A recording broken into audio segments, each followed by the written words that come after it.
美国他们并不是真的虔诚的去维护自由贸易。1930年代，他就曾经祭出关税战手段。20世纪末，美国人一个算盘研发留在美国，劳力密集产业推到第三世界国家。没想到21世纪，中国成了国际贸易自由化的领头羊。美国人发现自己倡导的这套规则做不下去了，于是开始违反自己的规则了。所以，川普实行恐怖的关税措施，一开始的目标就是针对中国。川普其实非常羡慕中国自由市场经济。川普 America Great Again， 要制造业回流美国。事实上，背后的本质是美国已经不能用国家的力量来控制资本，所以他想要模仿中国的模式，把资本放到国家控制，用高关税的政策逼迫美国的资本回到美国，这是川普更深层战略的设想。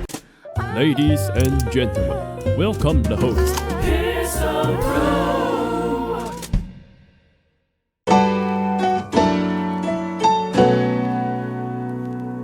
川普的疯狂关税战上下，对比的是中国非常稳健，美国加一次，中国就宣布反制。本来关税核弹，全世界至少加 10%， 甚至像中国加这 34%， 再加原本的 20% 是 54%， 再加制裁 double， 所以现在说要卡到 125%。那我相信这个 125% 中国会再反制。那这是大家比较意外的是，欧盟也反制，还有一个是大家比较少看到，加拿大它也做了一定程度的反制。整体来讲，反制国家还是比较少，大部分国家大概都是跟新加坡的状况类似，确实让我们看到了全球动荡，而这个动荡跟过去的动荡很不一样。过去动荡总有一些背景，所以我们期间想要聊一个问题：疯狂的川普，他的背后的背景是什么？而中国选择走上一条完全对抗的道路，这个在川普第一次执政的时候是完全不一样的结构。另外，我们看到川普突然开始又突然结束，很多人怀疑说暂停90天会不会你又反悔？因为所以美国这样干，他一定会有一些历史伤害。但是什么事情促使川普这样？美国在我们的有生之年对他的一个印象，他是一个虔诚自由贸易的维护者。但事实上，我们如果回到1930年代，美国当时的总统胡佛他就曾经祭出关税战的手段，让美国国内几乎都惊掉下巴，美国的股市暴跌。那一次事实上是美国对于国际贸易规则以及它自由贸易规则的一个背叛。那么它事实上导致经济萧条的进一步加深，以至于导致第二次世界大战的爆发。那么第二次世界大战之后，美国人又主导建立世界的新秩序。其实我想，美国人他是实用主义者，川普当然就是这种美国精神的继承者。他们并不是真的那么虔诚的去维护所谓规则，看规则是不是对自己有利啊。所以我们看美国过去200多年的历史，美国这样子反复无常，其实并不是太少见。那么放到20世纪末到21世纪初这段期间，美国人本来打一个算盘，透过自由经济、自由贸易以及看起来自由的社会氛围，一举打败共产制度的国家，他是有充分的信心这样做的。而且美国的资本打算把研发的部分留在美国，劳力密集型的产业推到第三世界国家，尤其是前共产国家。那美国人觉得，如果完全照我这一套做，中国基本上就是替我做基础的工作，卖力替我流血汗，然后我再坐享其成。没想到事情没有照美国人的想法发展，也就是说，我们看到全球化这样一个过程当中，美国在大部分时间是受益的，但是到了21世纪之后，这种受益就不断的缩水了。这里面最大受益的国家，居然是一个过去被认为经济制度、社会非常僵化的国家——中国。那么中国成了国际贸易自由化的一个领头羊，甚至于对于世界经济的成长有最大的贡献。美国所倡导的这套规则美国人发现自己做不下去了，于是开始违反自己的规则了。那么中国人赚这个钱之后对美国人构成一个挑战，不仅是他在经济上面让美国看起来相形见绌，更重要的是在经济的活力跟科技的创意，也就是经济发展潜在动力方面，美国基本上动力丧失了。也就是美国人所想象的把研发留在美国这件事情他也没有实现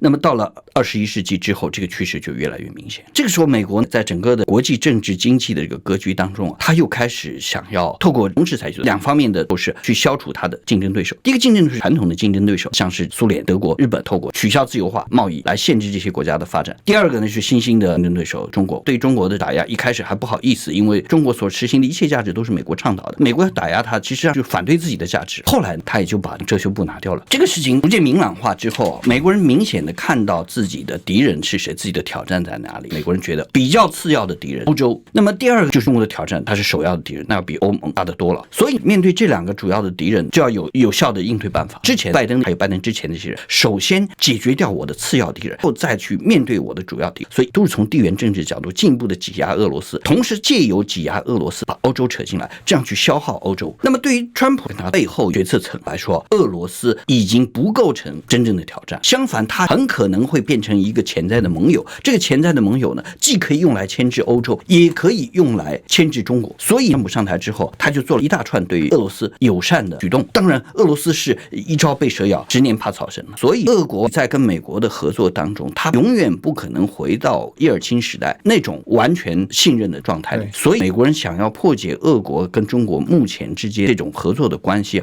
至少在我们看到有限的将来恐怕很困难。所以川普觉得他必须立刻来实行打击主要敌人的动作，去 America Great Again。那么我们表面上看到就是透过提高关税让制造业回流美国，但是事实上美国制造业的这些事情其实是一个现象，背后的本质是美国资本外流，或者更进一步的说，美国已经不能用国家的力量来控制资本，所以高关税的政策逼迫美国的资本回到美国国家利益的圈子里面来，这是川普深层战略的设想。所以他在实行听起来非常恐怖的关税措施的时候，一开始的目标就是针对中国。至于那些陪绑的，比如说像新加坡，那个都是他的一种商人策略。当然我们也回头要讲，假如说不是中国来反制的话，恐怕也不会给他90天。我想大概跟我们现在所看到人的心理的反应还有股市的反应它都是暂时的。我们应该还要想稍微远一点，就是川普的目标究竟是什么。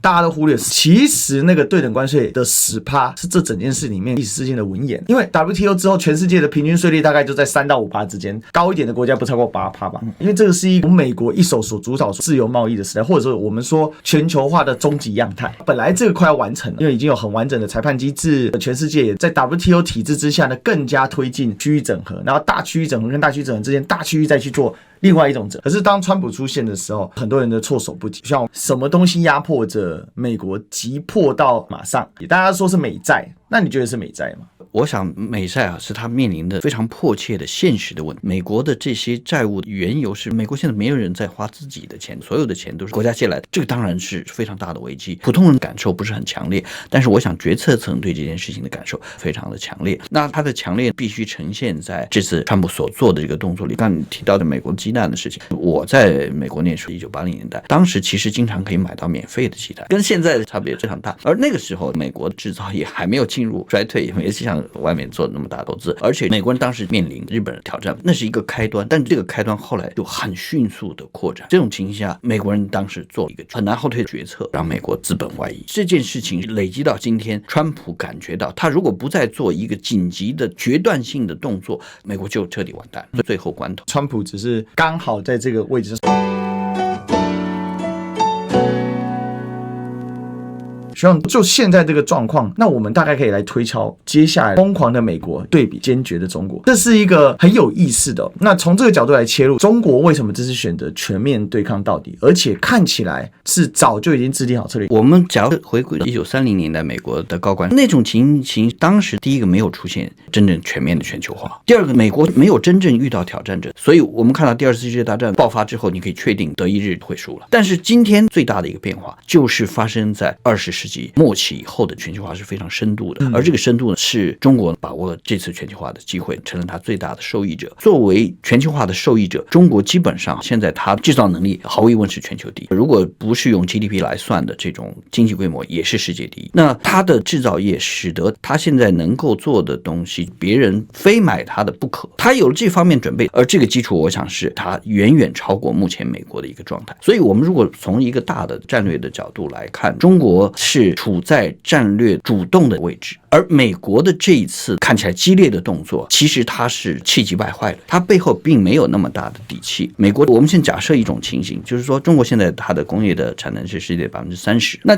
假如说它跟受到关税战损害的欧洲还有其他的国家一起联合起来，我全部跟美国对等加关税，那么美国可能几个月就不行了，因为美国人要生活，美国的工业也要发展。这就是中国他经过一个判断之后，他觉得他有底气可以坚决的采取这样一个措施，这个措施其实是他在全世界面前凸显美国的一个缺陷。那这个弱点我不知道大家是不是看得清楚了。我们看到中华人民共和国他在1949年以后所做的有关于国际政治的还有战争的决策的时候，他没有玩过单小会游戏的，所以这次我想他是有充分的信心跟准备，包括上一次的贸易战其实对他没有造成损失吧，但是美国人不得不买他的东西，现在还是一样，其实他还有很多的手段可以去制约美国。这种情况下，我想美国是没有真正的一个准备，所以如果单小会游戏一直持续下去，可能先让开的那一方是美国。但最大的问题就在于说，因为大家的资产都是用美元在衡量，这导致你自己国内对美元建立自身货币的价值依赖的时候，你自然而然你没有办法。所以美国财政部长贝森特这样的嚣张，他说我考虑把中国的企业通通下市，如果你不回到 table 上的话，这种威胁恐吓对于一般国家那肯定是天崩地裂，而且这种威胁恐吓在过去我们也觉得是不可思议的。你既然把国家完全制约在美国自由化之前，但是从历史脉络来看，这件事情肯定会对美国造成很强度的信任伤害。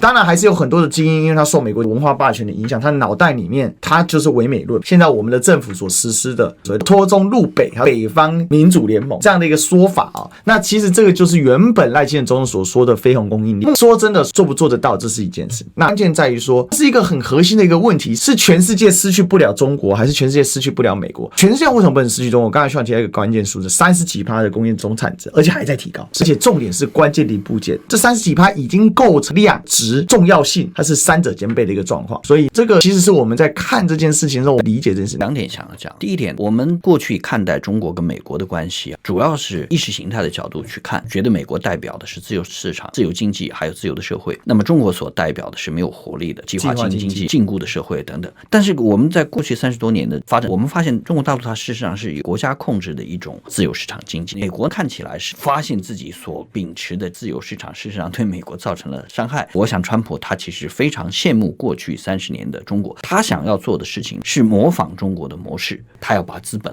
放到国家控制里面去，他想要制造业回流美国，还有恢复美国人的精神。当然他能不能做到这是另外一回事，这是容易的一件事。我想川普他是在大冒险，当然我可以确定他的做法不是完全在为他个人的利益，他真的看到了美国的一个结构性的议题，只是表现很疯狂不理智。那么这个事情就回到第二个，我想台湾在这一次关税战里面的反应，在战术上你不能说他完全没道理，他说想先静观其变，在这个过程当中我看一下各个大人有什么反应，我小孩在做反应没有。但是他有另外一个层次，就是说你是不是真的看清楚了台湾的经济前景在哪里，以及这经济前景背后还有台湾的国际处境，这些是台湾的整体深层的利益究竟是跟美国比较一致，还是跟美国以外的南方国家比较一致。这一点如果想清楚了，那么接下来所做的决策就不见得跟今天这样，因为现在这个决策我们拉长来看不见得对台湾有利，而且台湾在做这个决定的时候，它其实跟新加坡等有一个巨大的差异，就是台湾跟美国之间的一种经济关系是台湾握有重大的筹码，这个筹码包括电子业、晶片，尤其是晶片。那么晶片的这种大筹码没有去运用，你让台湾的经济就直接被美国拿捏到手里，甚至等于说把这个筹码直接送给美国。这件事情是不是对台湾的前景有利？我想这是非常值得我们再重新思考的。